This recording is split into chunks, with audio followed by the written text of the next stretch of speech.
আসসালামু আলাইকুম রহমতুল্লাহি ওবারাকাতু। প্রিয় দর্শক, আমি আপনাদের সামনে এমন একটি বিষয় নিয়ে আলোচনা করব, সেটি হলো সামনে কি আসলেই সুন্নিদের জন্য কোনো দুর্দিন আসতেছে। আমাদের সাম্প্রতিক বাংলাদেশে দেখা যাচ্ছে যে আমাদের সুন্নিদের অনেক মাজারের উপর আক্রমণ হচ্ছে, অনেক সুন্নি মসজিদ দখল করা হচ্ছে।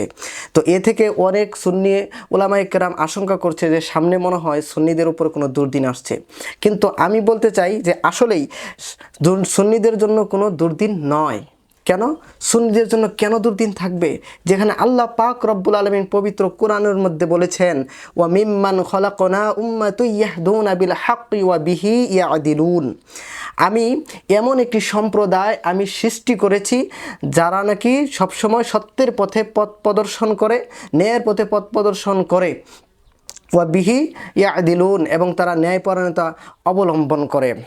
এই আয়াতের তাফসিরের মধ্যে এসেছে এই দলটার নাম হলো আহলুস সুন্নাত ওয়াল জামাত, যে দলের মধ্যে নবী করিম সাল্লাল্লাহু আলাইহি ওয়াসাল্লাম রয়েছেন, সাহাবায়ে কেরাম রয়েছেন, আউলিয়া কেরামগণ রয়েছেন। এই সমস্ত সলফে সালিহিনদেরকে নিয়ে, আউলিয়া কেরামদেরকে নিয়ে এরা হলো আহলুস সুন্নাত ওয়াল জামাত। কিয়ামত পর্যন্ত থাকবে, যাদেরকে ভয় করার মতো আর ডর দেখানোর মতো, ভয় করানোর মতো আর কেউ থাকবে না। প্রাণের ভাইরা আমার, আজকে আমরা দেখতেছি সাম্প্রতিক অনেক মাজার উপর আক্রমণ হচ্ছে, অনেক মাজারকে ধ্বংস করা হচ্ছে। আসলে এর রহস্য কী? যুগ যুগ ধরে দেখা যাচ্ছে একদল ভণ্ড লোকেরা তারা এই মাজারকে দখল করে আসছে।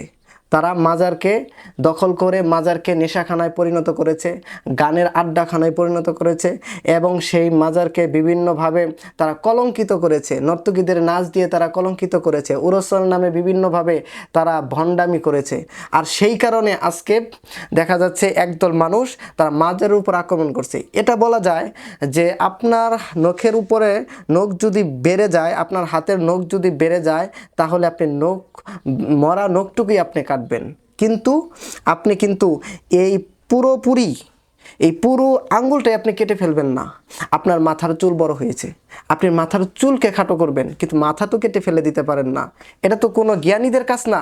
সুতরাং যারা আজকে মাজারের উপরে আক্রমণ করতেছে, আমি তাদেরকে বলতে চাই, আপনারা মাজারকে সহি করেন, মাজারে যে সমস্ত অন ইসলামিক কার্যকলাপ ঢুকে গিয়েছে সেগুলোকে আপনারা সংস্কার করেন, কিন্তু মাজারকে তো আপনি আক্রমণ করতে পারেন না। কেন করবেন? কারণ আল্লাহ পাক বলেছেন যে মান আদালি ওয়ালিয়ান ফাকাদ আযানতুহু বিল হারব। আমি আমার ওলিদের সাথে যারা দুশ্মনী করে, আমি তাদেরকে আমার সাথে যুদ্ধের আহ্বান করতেছি। তো যুদ্ধ করে তো কেউ পারে নাই, নমরুদ পারে নাই, ফেরাউন পারে নাই, সাদ্দাত পারে নাই, কেউ পারে নাই, ভবিষ্যতে কেউ কোনো দিন পারবে না। সুতরাং আমি আপনাদেরকে বলতে চাই, আজকে যারা মাজারকে বিভিন্নভাবে যারা ভণ্ডামির আস্তাখানায় পরিণত করেছে, আজকে তারা কোথায়? আজকে তারা এসে সেই মাজারকে কেন তারা রক্ষা করছে না? আজকে তারা কোথায়? আপনি কয়টা মাজার পাবেন যে মাজারের যারা খাদেম আছে তারা সুন্নি? তাদের অধিকাংশই হয়তোবা অনেকেই আছে যারা শিয়া মতাবলম্বী বিশ্বাসী, আবার অনেকেই আছে যারা ভণ্ডামির সাথে রিলেটেড। সুতরাং আপনি কয়জন সুন্নি পাবেন? অনেকে আছে বিভিন্ন রাজনৈতিক সংগঠনের সাথে জড়িত। এজন্য উলামা আহলুস সুন্নাত ওয়াল জামাত একতাবদ্ধ হচ্ছে। আর একতা এমন একটা বিষয় যে ওয়াতাসিমু বিহাবলিল্লাহি জামিআউ ওয়া লা তাফাররাকু, তোমরা আল্লাহর রশিকে শক্ত করে জড়িয়ে ধরো, কিন্তু তোমরা কি হয়ো না? ফারেক হয়ে যেও না, ফেরকা তৈরি করো না, তোমরা আলাদা আলাদা হয়ে যাও না। তো জামিয়ার এর বিপরীত হলো তাফাররুকু। যখন জামিয়া এসে যাবে, যখন সবাই একত্রিত হয়ে যাবে, তখন ফারেক থাকবে না, আর ফারেকের ভিতরে শয়তান ঢুকতে পারবে না, আর ফারেকের মধ্যে কেউ একতাকে নষ্ট করতে পারবে না। সেটা একতাই শক্তির বল। প্রাণের ভাইরা আমার, সুতরাং আজকে যারা মাজারকে বিভিন্নভাবে মাজারে আক্রমণ করছেন, তা আমাদের সুন্নি ওলামায়ে কেরামদের কী করণীয়? তা আমাদের কী করণীয় থাকবে? মাজার যিনি আছেন তিনি আল্লাহর ওলি, তিনাকে আল্লাহ পাক রক্ষা করবেন। আর সুন্নি জামাত কিয়ামত পর্যন্ত থাকবে। এদের বিরুদ্ধে যদি উপরের দিক দিয়ে যদি দেখা যায় যে তাদের উপরে কোনো রকমের চাপ আসছে, তারপর এটা চাপ না।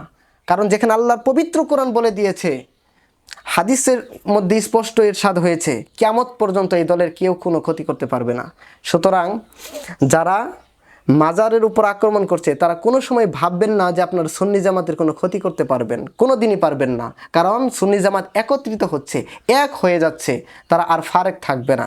অবশ্যই এটা সঠিক, যারা মাজারকে কেন্দ্র করে যারা বিভিন্ন ভণ্ডামির কাজ করে এবং তাদেরকে যারা সাপোর্ট করে এরকম কিছু আউল বাউল বক্তা আছে, তাদেরও কিছু অসুবিধা হবে। তো প্রকৃত আহলে সুন্নাত ওয়াল জামাত যিনি হবেন তার কোনো ভয় নেই, তার কোনো চিন্তা নেই, এবং আউলিয়া কেরামেরও কোনো চিন্তা নেই। কারণ আল্লাহ পাক বলেছেন লা খাউফুন আলাইহিম ওয়ালা হুম ইয়াহজানুন, তাদের কোনো ভয় নেই, কোনো চিন্তা নেই। সুতরাং আপনি কি করবেন? আপনি কিছুই করতে পারবেন না। সুতরাং আমরা যারা আহলে সুন্নাত ওয়াল জামাত আছি, তারা যারা প্রকৃত আহলে সুন্নাত ওয়াল জামাত, তাদের কোনো টেনশন নেই, তারা জিহাদ করেও বেঁচে থাকতে পারবে। তাদের রয়েছে এলেম, তাদের রয়েছে তাওয়াজ্জু শক্তি, তাদের কলবের শক্তি রয়েছে, তারা কিয়ামত পর্যন্ত থাকবে। এই আহলে সুন্নাত ওয়াল জামাত একটি মাত্র দল থাকবে, ইমাম মেহেদী আলাইহিস সালাম, তিনি এই আহলে সুন্নাত ওয়াল জামাতেরই অন্তর্ভুক্ত হবেন। সুতরাং আমাদের কোনো টেনশন নেই, চিন্তা নেই। তবে হ্যাঁ, এটা সঠিক কথা যে আমরা সুন্নি যারা আছি তারা কখনো মাজারের সাথে যারা ভণ্ডামি করে তাদের কখনো সাপোর্ট করি না। তাদের কিছু সমস্যা হবে ভবিষ্যতে, তাদের কিছু সমস্যা হবে, আর এগুলো সংস্কার হওয়া প্রয়োজন আছে। আমি মনে করি আজকে এই মাজারের ভণ্ডামির কারণে সুন্নি জামাতের কলঙ্ক হচ্ছে, সুন্নি জামাতের উপরে বিভিন্নভাবে তহমত দেওয়া হচ্ছে, তাদেরকে অপবাদ দেওয়া হচ্ছে। অথচ সুন্নি জামাতের মধ্যে অনেক উলামায়ে কেরামগণ রয়েছেন যারা এই ভণ্ডামির সাথে কোনো রিলেটেড না, অথচ তাদেরকেও ঢালাওভাবে বলা হচ্ছে। এজন্য আমরা প্রকৃত আহলে সুন্নাত ওয়াল জামাত যারা আছি, আমরা কোনো ভণ্ডের সাথে রিলেটেড না, আর আমাদের কোনো টেনশন নেই। আমাদের সুন্নি জামাতের কোনো ক্ষতি হবে না, আউলিয়া কেরামেরও কোনো ক্ষতি হবে না। তাদের মাজারকে রক্ষা করার দায়িত্ব আমাদের। কিন্তু যারা মাজারকে কেন্দ্র করে যারা বিভিন্নভাবে যারা ভণ্ডামি করতেছে, মাজারকে কলঙ্কিত করতেছে, তাদের অবশ্যই সমস্যা হবে। কিন্তু এটা আরেকটি কথা আমি বলতে চাই, সেটা হলো বাংলাদেশে অনেক মাজার আছে যেগুলো কোনো প্রকৃতভাবে কোনো আল্লাহর ওলির মাজার না, সেগুলো স্বপ্নে দেখে বানাইছে। অনেক জায়গায় অনেকভাবে সে মাজারগুলো তৈরি করছে, আন্দাজ করে তৈরি করছে। হ্যাঁ, এগুলো কোনো সময় কাম্য না, আর এগুলো ভাঙ্গাই প্রয়োজন আছে, এগুলো ভাঙতে হবে।